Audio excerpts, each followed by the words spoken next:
Halo Eltis, kembali lagi bersama saya Hawa Sesaltima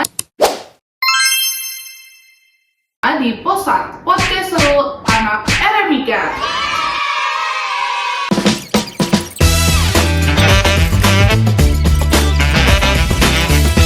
Di sini aku bareng mahasiswa ganteng dari jurusan Rekam Medis dan Informasi Kesehatan nih. Di sini aku ditemenin sama Kak Zaini.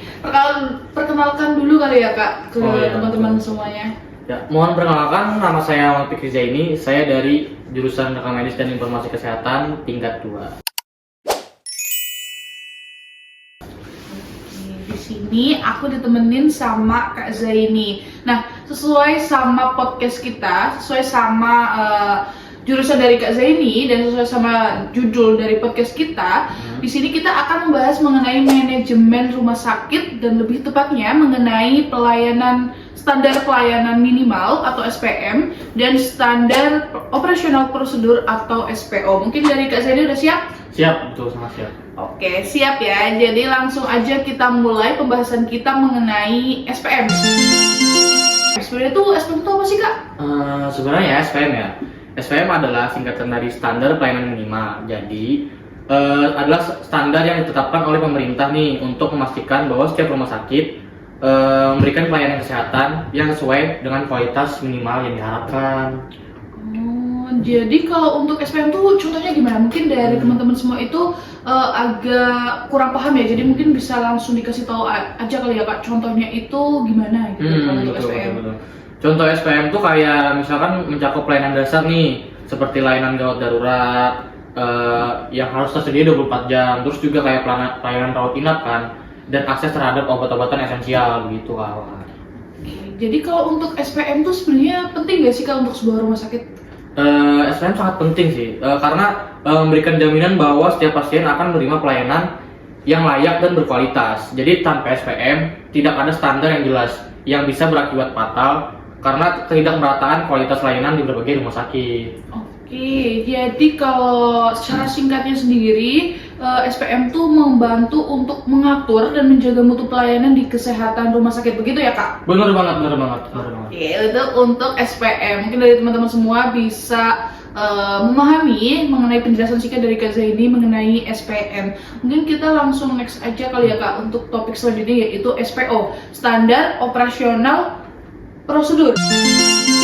Betul banget. Sebenarnya SOP sih. Oh iya, sorry. SOP ya. Betul ya. Sorry. Jadi singkatnya SOP adalah singkatan dari Standar Operational Procedure yang berisi dokumen, instruksi, dan langkah-langkah rinci tentang bagaimana suatu tugas dan prosedur yang harus dilakukan oleh sebuah organisasi atau rumah sakit. Kalau untuk contoh SOP sendiri itu gimana sih Kak? Contohnya ya, mungkin saya sebutkan contohnya satu aja ya. Jadi kayak penanganan pasien gawat darurat itu juga banyak langkah-langkahnya juga kan. Jadi kayak HP harus diambil ketika pasien datang dengan kondisi darurat. Jadi seperti pemeriksaan awal, penilaian kondisi pasien, dan juga tindakan harus segera dilakukan. Oke, ini sebelumnya kita enjoy aja kali ya Kak. Ya. Ini tadi layarnya agak mati, itu bukan masalah. Betul. Kita fokus ke pembahasan kita aja. Mungkin Kak Zaini bisa minum dulu supaya lebih santai. Silakan Kak. Terima kasih ya. Oke, jadi ya teman-teman semua, itu tadi mengenai SOP dan SPM. Tadi untuk SOP sendiri itu kan contohnya itu yang sudah dijelaskan sama Kak Zaini, dan mungkin aku sedikit ngasih pertanyaan ya Kak, atau mungkin sedikit tambahan gitu. Kalau misalnya SOP tuh lebih tepatnya itu kayak yang biasanya tuh yang notes kecil itu bukan sih Kak. Jadi tuh aku tuh pernah PKL nih di salah satu di rumah sakit, dan itu tuh ada notes kecil, tulisan kecil kayak cara kita melayani pasien, cara kita menyambut pasien, memberikan senyuman dan lain-lain. Itu termasuk SPM atau termasuk SOP nih Kak? Sebenarnya itu lebih masuknya ke SOP sih. Jadi kayak kita kan sebagai apa sih pelayan tim medis kan, dia kita harus sesuai dengan SOP. Jadi kayak dengan adanya SOP nih, semua anggota tim medis itu tahu apa yang harus dilakukan sehingga pelayanan itu lebih efektif dan juga aman. Oke, berarti kalau SOP ini bisa diartikan sebagai sesuatu yang bisa membantu untuk mengurangi risiko kesalahan pelayanan di rumah sakit gitu ya Kak? Oke, Nah tadi nih penjelasan singkat mengenai SPM dan SOP.